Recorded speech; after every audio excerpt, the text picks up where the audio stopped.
Water, the primary building block of life. We all need it, and we all use it. But once we use it, where does it go? What happens to the wastewater? This guy has the answer. My name is Alan Coryell. I'm the superintendent of the wastewater treatment plant for the city of Montrose. The city's wastewater treatment plant is the final stop for all of the sewage from the city, as well as septic from the county.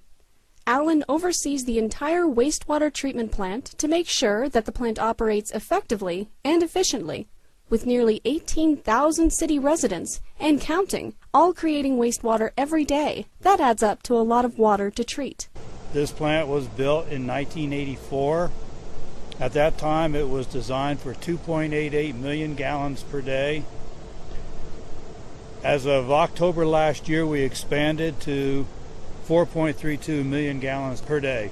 Right now we are treating approximately 2.55 million gallons a day. Wastewater treatment is an important process simply because it removes most of the pathogenic bacteria in the water and makes it clean to put back into the river so that we can have water reuse downstream.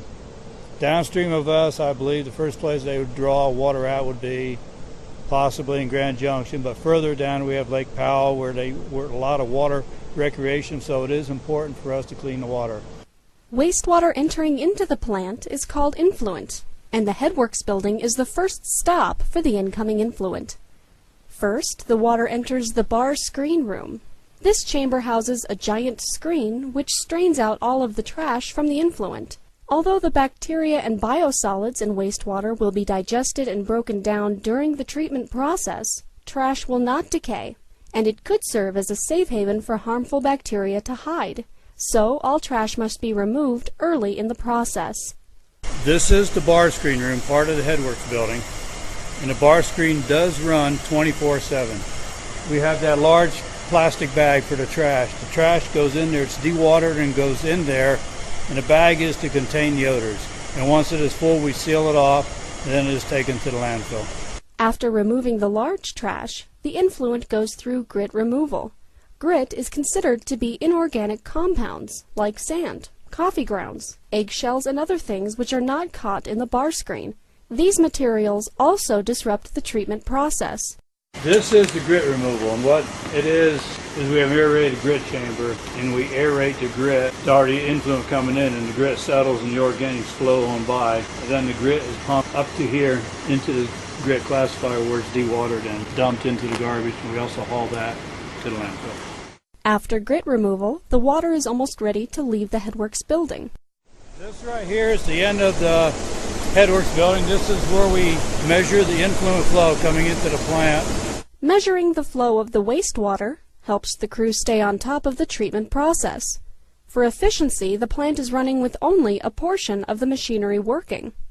If the wastewater flow rises above the normal capacity, the crew can activate more machinery in order to accommodate the increase in influent. Wastewater came from the headworks building, comes into here to the screw pumps, and these screw pumps are large augers, and they lift the wastewater from down here and drop it up there, and then from there it sits and goes to any of the 3 oxidation ditches.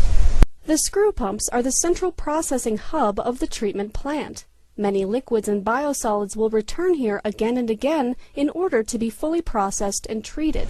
From the screw pumps, the wastewater goes into the oxidation ditches. We have 3 of them. Currently, we have 2 operating. And in the oxidation ditches, we have 3 rotors. And the rotors aerate the water, makes it into an aerobic process, because what we use is aerobic bacteria, and all we're really doing is creating an environment for them to make them happy. And they feed on the incoming pathogen bacteria. The oxidation ditches are the first step in the chemical and biological breakdown of the bacteria in the biosolids and the water. From here, the influent is sent to giant tanks called clarifiers. These are the clarifiers. We have 3 of them. And the clarifiers, the overflow from oxidation ditches go into the clarifier. They go into the center trough. Then the water is spread out and hits the baffles, and the sludge settles to the bottom. The bottom of the clarifier is roughly 15 feet, and it's a conical shaped bottom. We have scrapers along the bottom that continually scrape the settled sludge into a hopper. The clarifier is a pivotal point in the process because the suspended biosolids, called liquid sludge, begins separating from the clarified water. At this point, the water is ready for final treatment, but the sludge must be retreated over and over again in order to fully oxidize the solids and remove as many harmful microbes as possible. From the clarifier, the sludge will most likely end up back in the screw pumps to be redistributed into the oxidation ditches again, only to wind up back in the clarifier. This cycle is called the activated sludge process and is often repeated many times over the course of several days. So who says when the sludge is ready to move on? This gal. My name is Robin Sterrett. My position here is lab analyst. I've been here for approximately 3 years. Robin runs the laboratory tests on the wastewater throughout the plant, from the headworks building to the final stage of water purification. She ensures that each process is working as it should and that the treated water meets or exceeds environmental safety standards. In order to determine when the sludge is ready to be processed, Robin runs one specific test called the settleometer. These are the settleometers. I do them twice a week, and they tell us how fast our sludge is settling in the ditch. The results will determine where the sludge will go next, depending on how well the sludge separates from the water. Once the sludge thickens enough, like the beaker on the right, the crew will know that it's time to pull the sludge out of this activated sludge cycle and send it to the digester building. This is the next step in its treatment. This process is called wasting. Behind me is our digester building. Behind the concrete we have 4 cells, and the cells are aerated by 3 100 horsepower blowers, only one of which is running. It usually runs 24 hours a day.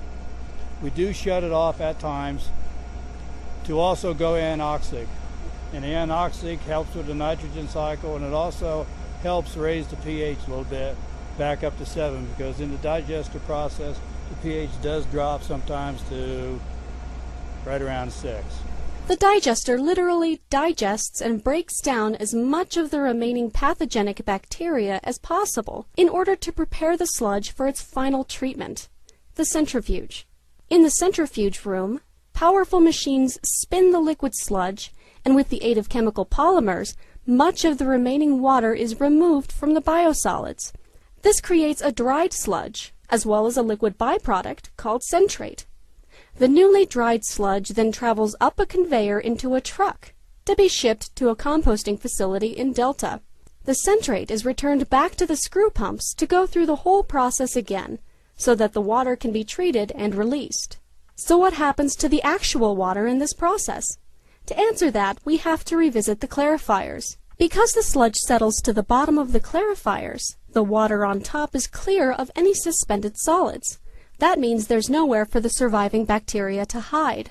And so, the water must undergo one final purification process before it is ready to be released into the Uncompahgre River.